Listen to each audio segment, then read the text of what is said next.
Awareness, the final frontier. These are the explorations of Jonathan Robinson and Brian Tom O'Connor. Their continuing mission, to discover fresh new paths to the mystery within, to seek out new joys and new methods of awakening, to boldly go into the heart of expanded consciousness. This is Awareness Explorers.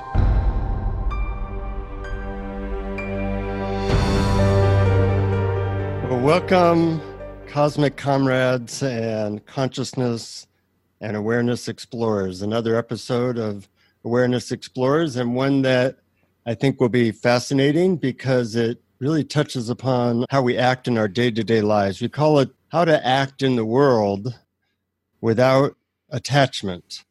And it's something I've been looking at recently, and something that I think, Brian, that we're going to have a good discussion. When I think, or when I say acting in the world without attachment, what comes up for you? Well, I'm not sure about how to define attachment in this sense. Do you mean without attachment to the things of the world, worldly things like possessions, relationships, success in the world? Is that what you talk about when you talk about attachment? Partly, I think of it, part of the reason we're doing this is we were talking about the Bhagavad Gita, which is the Bible for Hindus, basically. And it's all about how this man Arjuna can act in a way that is fully engaged in the world. In fact, in this case, he's in a war, but do it in a way where he's not concerned with how it goes. So imagine acting in your career in a way that you're trying to do it impeccably, but at the same time, you're not concerned with how it goes, or how to be in a relationship where you're trying to be as loving and honest as possible, but then you surrender how it goes. It's not up to you. And that's a way of finding peace, but it is actually very hard to do unless you have some good philosophy or good methods that might help you to have that experience. Well, I can speak for being in the arts that a lot of people in the arts, particularly in the performing arts, put an emphasis on the process and let go of the outcome. Of course, not everyone can let go of the outcome. Plenty of people in the arts are concerned about how they're going to be viewed by the public. But many people feel that really the joy and the richness is involved in the process of creation and not necessarily in the success or the commercial success of the outcome. And I think that that actually creates better art that way. And sometimes it actually creates art that is successful commercially. Yeah, in a way, those attitudes are a method or a technique for helping one to have this experience, focusing on the process, focusing on the joy of creation, which is not what our culture or our Western culture teaches us. It teaches us that what's important is whether you won or lost, whether you made the money, whether you got the relationship or not. And the whole process is pretty much eliminated. And this brings us to an even larger point in a way, which is trying to find that balance between, say, working on yourself and being part of the process, and also trying to get results. When I interviewed a lot of spiritual leaders, I asked them what the purpose of human life was. And of the 40 people I interviewed, pretty much they all said the same thing, which was our purpose is to first find peace, and then from our peace and connection to something higher within, to go about and serve the world and people.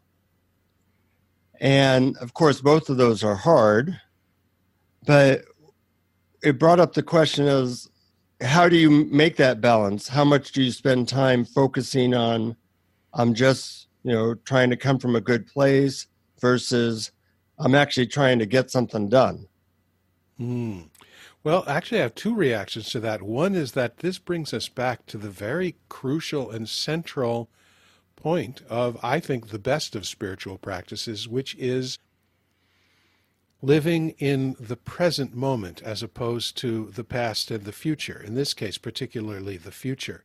When your mind is totally wrapped up in the future, you're actually living in a virtual reality and you're not actually experiencing life and existence as it is right now. And the present moment is the only thing that there is. There is no such thing as future, and there's no such thing as past. It's all mind stuff. It's all virtual reality. Real reality is right now. And the other point that it brings up is that if we really want to have a positive effect in the world, we're better off if we know peace within ourselves. If we allow things to be exactly as they are, just for the moment, just for the time being, then we're living in the present. And it doesn't mean that you can't then go and affect changes in the world, but you're affecting them from a place of acceptance and love, as opposed to a place of everything other than me is wrong, or even including me is wrong or bad and needs to be fixed. Yeah, that's an ideal. If you can do that and passionately act in the world, that's even better. What I see happen is a lot of, quote, spiritual folk. They just kind of say, well, I'm just going to work on myself and meditate, and, the world will do whatever it does. And to me, that always looks a little bit like a excuse or a rationalization. And then you have the other people who say, I don't have time to meditate. I don't have time to do all this stuff. There's people dying out there. There's our political crisis is getting worse. Our environmental crisis is horrible. So you get the extremes, the peaceful meditators and the self-righteous, upset actors. And both of those kind of have their own groups, but it's very hard to meet in the middle, to try to peacefully act in the world. I know, like, for example, we have a current political mess in Washington.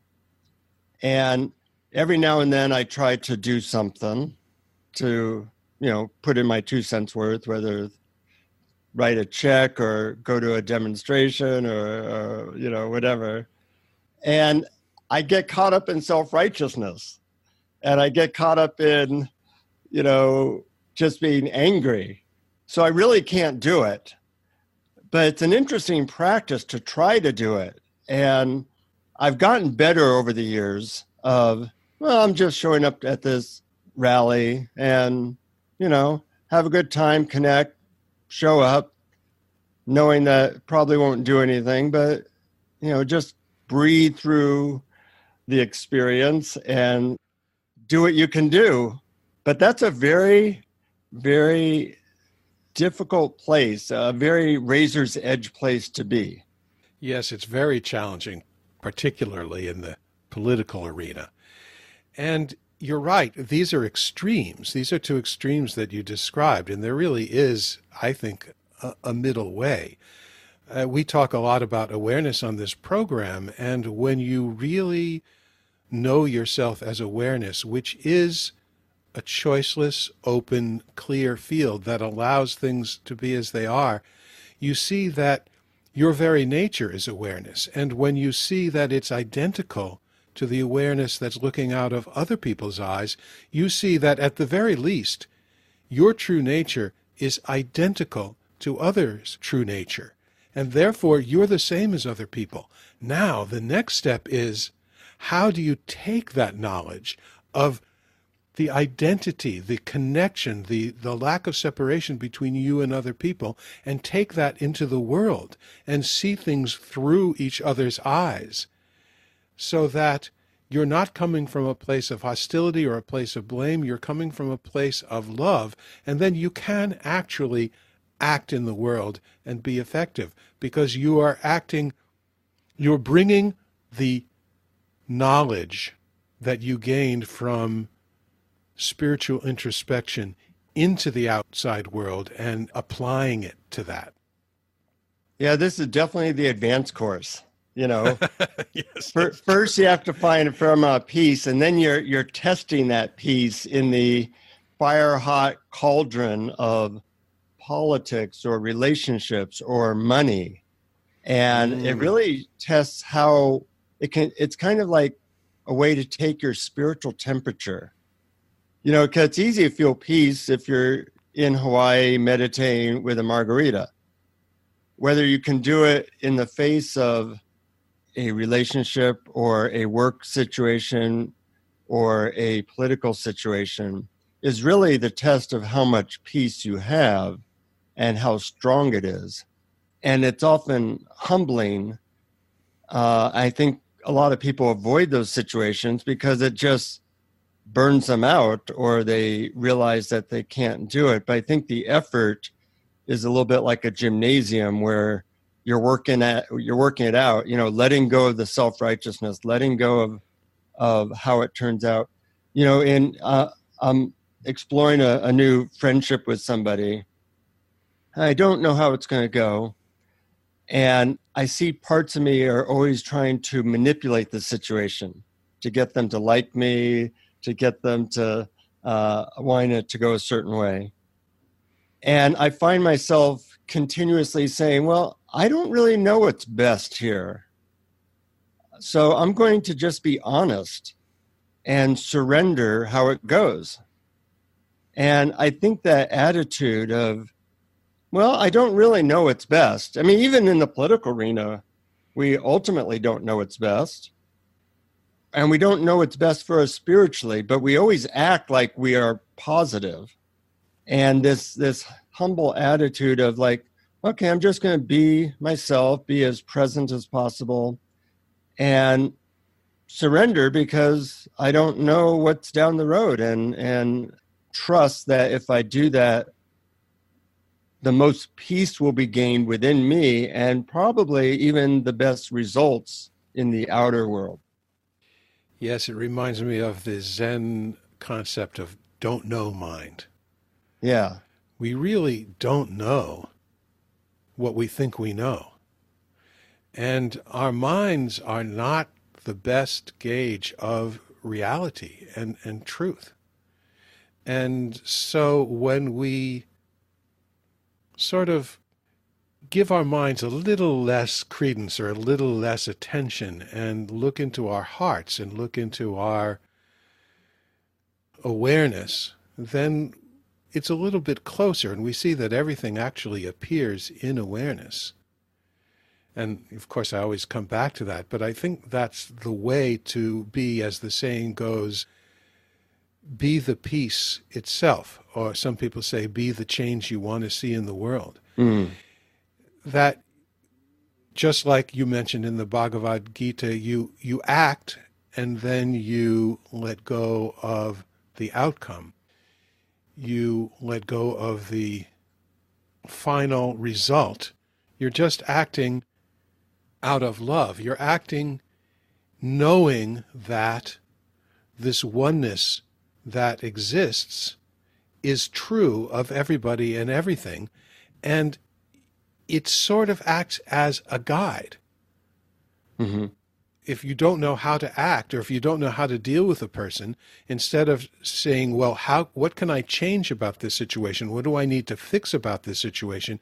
You simply look back and notice the background of awareness that this situation is appearing in. Then everything changes when you do that. The way you deal with another person automatically just comes to you. The right thing to do just comes to you, and it's usually something that's based on caring or love, or at least the knowledge that you're not better or different from the other person. Yes, and to do that requires, the first step of doing that requires that we let go of our agenda of how it should turn out. That's right. And allow things to be as they are, and as you say, connect with the background of awareness. So you're switching channels from a world of manipulation and control to a world of allowing and taking in the process and the wisdom that comes from surrender. Yes, it's very tricky, but it actually can be done.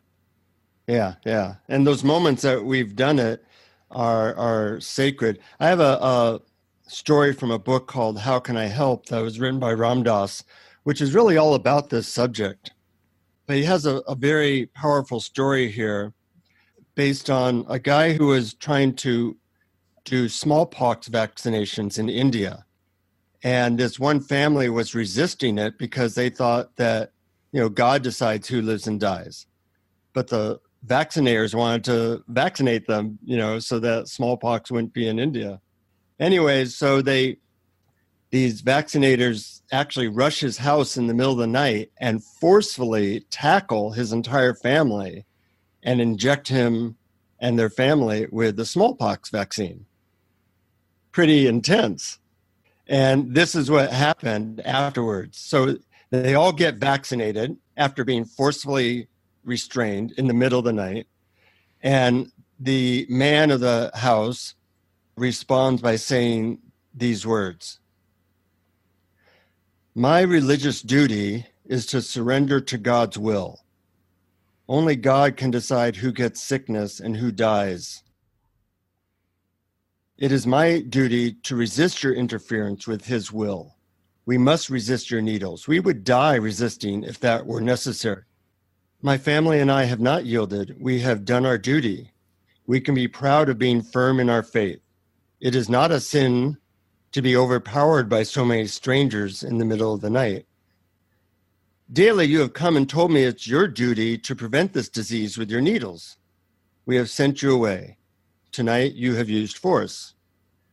You say you act in accordance with your duty, and I have acted in accordance with mine. It is over. God will decide. Now I find you are guests in my house. It is my duty to feed and take care of guests. I have very little to offer at this time. All I have is this one cucumber, which I offer to you." Then the person reporting the story says, "I felt numb and torn. For an instant, I wondered if I was on the wrong side.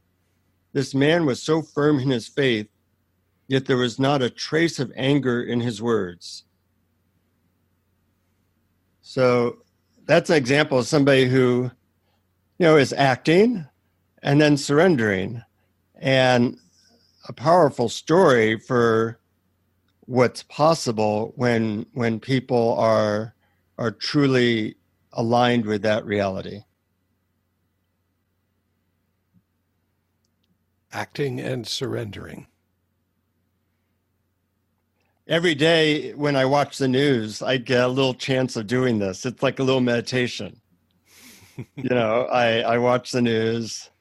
I feel the pain, like, say, what we're doing to our environment. And then I try not to come up with some stupid rationalization. Oh, it's all for the best, or get into self-righteousness or whatever it is. And then I try to be present and I see if there's anything I'm called to do. Usually there isn't. Sometimes it's even like this. This could be my reaction to that, how to bring more awareness into the world. And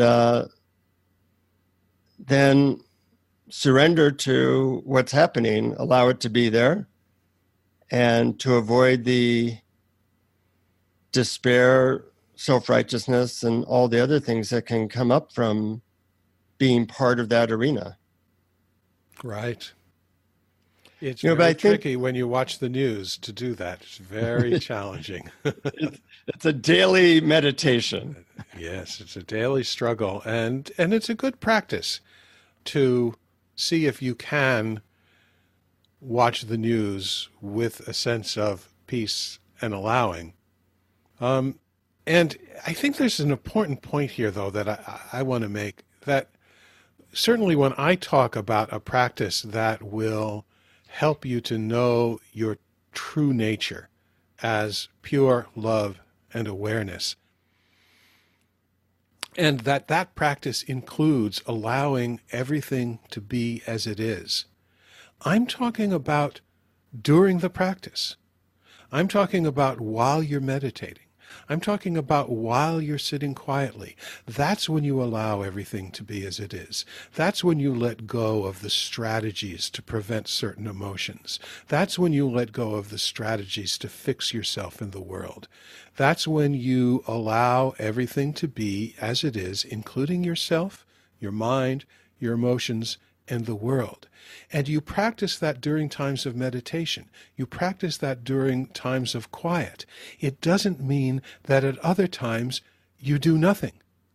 If you Yeah. saw a child fall into a river and drown, you could say, well, it's God's will that that child fell into the river and drowned. Or you could say, well, it's God's will that that child fell into a river in the sight of an able-bodied adult who can swim. And then you can jump in and save the child. Hmm. Yeah, yeah. And finding that balance that works for you so you don't get bent out of shape and you don't avoid the world is really part of the spiritual path, where we're using the world as grist for the mill to see where we're at and to try to bring our peacefulness and awareness into the world in a way that is helpful without losing our sense of peace. And being honest with yourself as to how much you can do that. That's also tricky. Mm-hmm. We think we can do it more easily than we can, and then we get challenged by everything that we think is wrong with ourselves or the world. Yeah, yeah. You know, Ram Dass's guru was a guy named Neem Karoli Baba. And he had a conversation with Ram Dass where he was saying, you know, you need to meditate more, you need to work on yourself, you know, become more pure. And so he would have that conversation with Ram Dass. And then the next day he would say, what are you doing here? You should be feeding people. You know, there's people who are hungry out there. He'd go back and forth. And finally, Ram Dass got the picture that it's not one or the other. It's trying to integrate them both. And I think it's a helpful thing to see where people fall on that working on oneself versus service spectrum. And I see a lot of people who are so focused on helping others that it looks like they're actually doing damage because where they're coming from is all wrong and they're not very aware. So they end up actually doing things that are not very good. They bring more self-righteousness, or they give people wrong advice or whatever. And then I see the other side where people are, you know, just trying to be pure and avoid the world, and they're not doing what they could be doing. So whatever side you gravitate towards, I think it's best to like push yourself towards the other side of that spectrum. And for me, I spent many years working on myself, and now I'm trying to do more service. And it's definitely a challenge, but there's something about it that feels good. Yes, it does feel good. It actually feels good to be of service, to help others. But just as you said, it really depends on where you're coming from. When you come from a sense of self-righteousness and my way is the only way and you're always wrong, then it's almost a form of violence. But Mm-hmm. when you're coming from the point of view of you and I are essentially the same, we are essentially one, how could you not respond to pain in others with assistance? Yeah, yeah. So I think we have our work cut out for us. Finding that balance, being of service, and working on ourselves, and bringing the piece of awareness into situations so that we can see what's needed without getting all bent out of shape. Good way of putting it.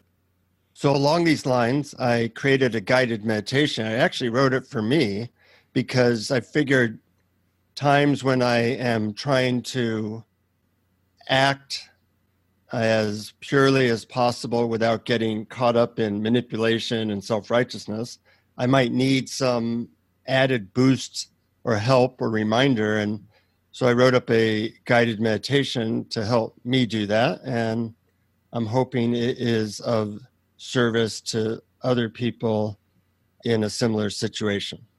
Well, I'm looking forward to hearing it.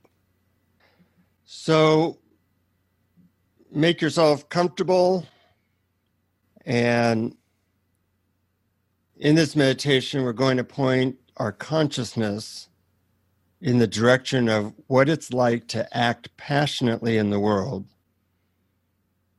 but at the same time, being unattached to how things turn out.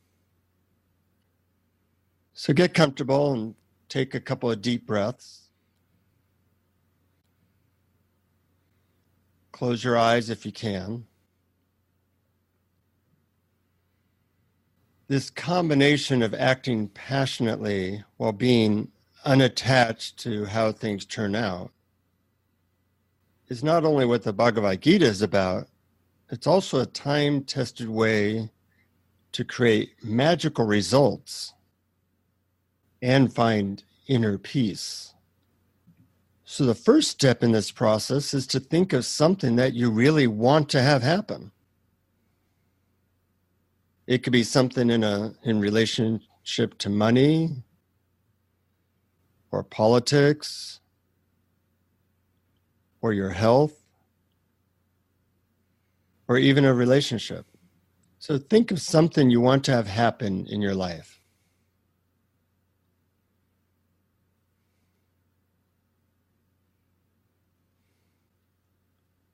Just choose one thing. And once you have something in mind that you'd like to have happen, imagine it happening.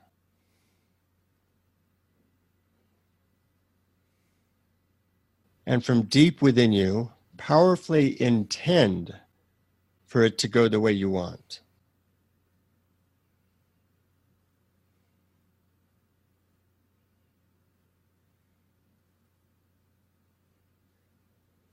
Visualize or feel or intend this situation to move in a direction that you want or feel is beneficial.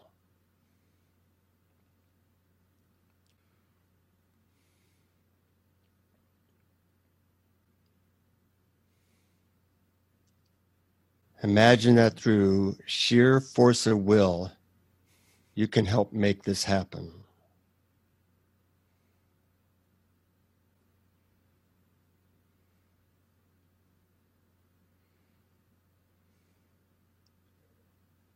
Good. Now realize that as a small human being, you don't necessarily know what's best to have happen. A friend of mine once was very upset he missed his plane and then found out that the plane crashed. Ultimately, we don't know what's best in the long term, either for us or others. Therefore, allow a space inside yourself to say, I don't necessarily know what's best, so I have faith that things will turn out in accordance with a higher plan. I let go.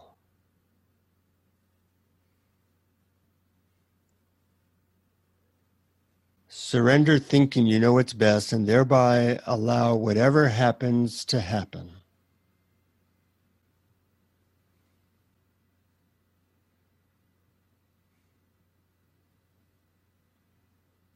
Give whatever happens in this situation completely over to your higher power.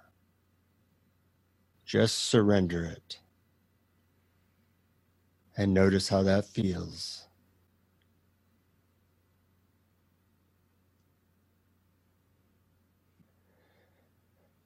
Now picture or imagine the situation you had just thought of before turning out very differently than you had hoped and intended.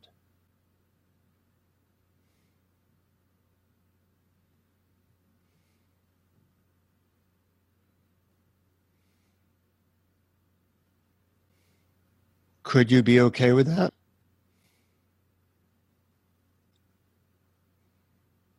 Imagine things going differently than you had hoped and being fully okay with it, unattached, surrendered.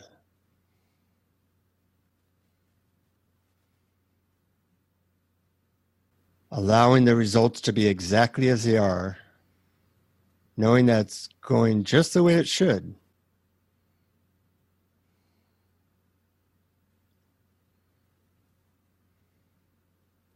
In response to this attitude, you feel peaceful and relaxed.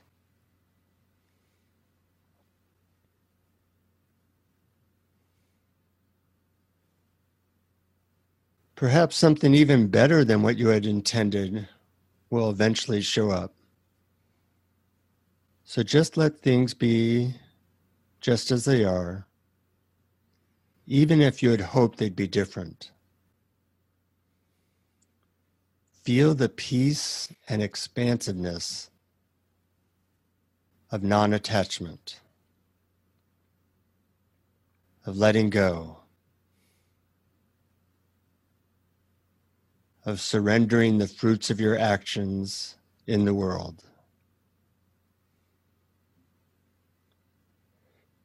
In a certain way, having no preference. Awareness has no preferences. It just is.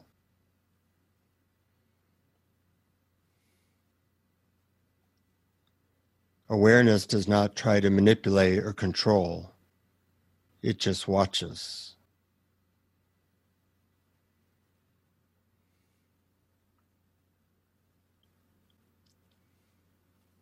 Allow yourself to feel the peace of surrender, not knowing, and not having any preference for how things go in the situation you were thinking of, or even right now. Having no preference for whether your mind is busy or not, or how this upcoming day goes as you let go into the background of awareness.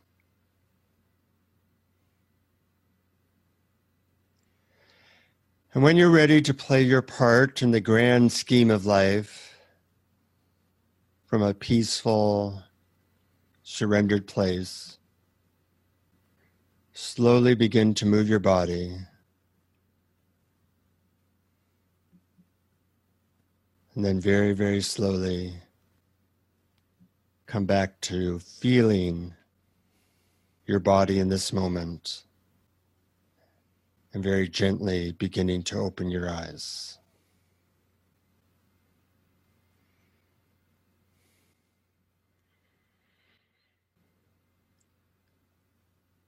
So that can be a useful meditation when we get caught up, to bring ourselves back to that place of letting go.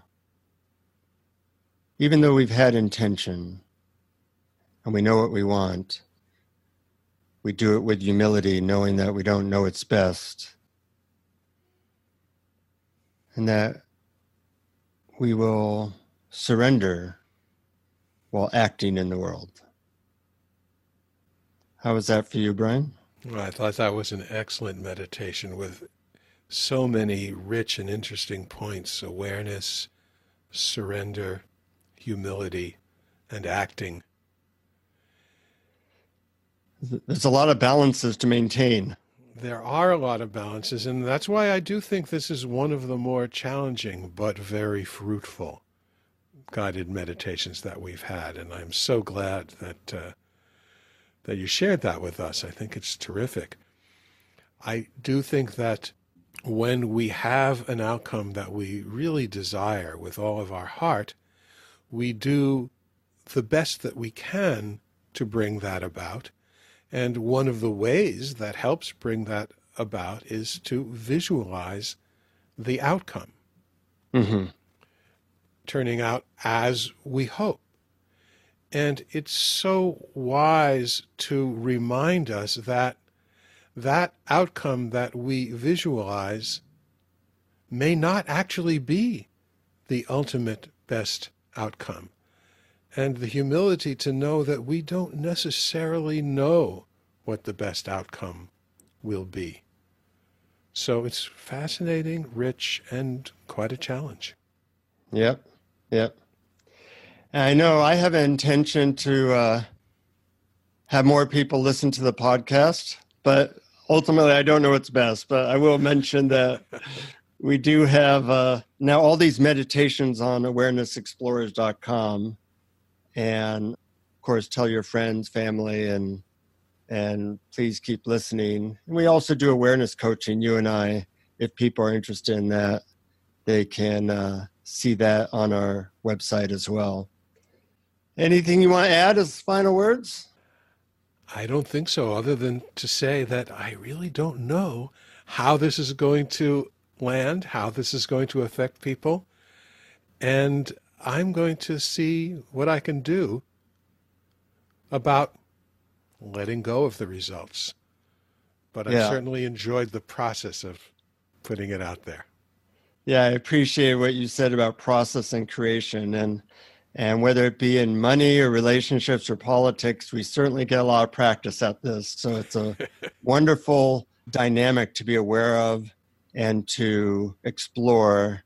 And luckily, you're here on Awareness Explorers, so I assume all you people listening are explorers. We really appreciate you.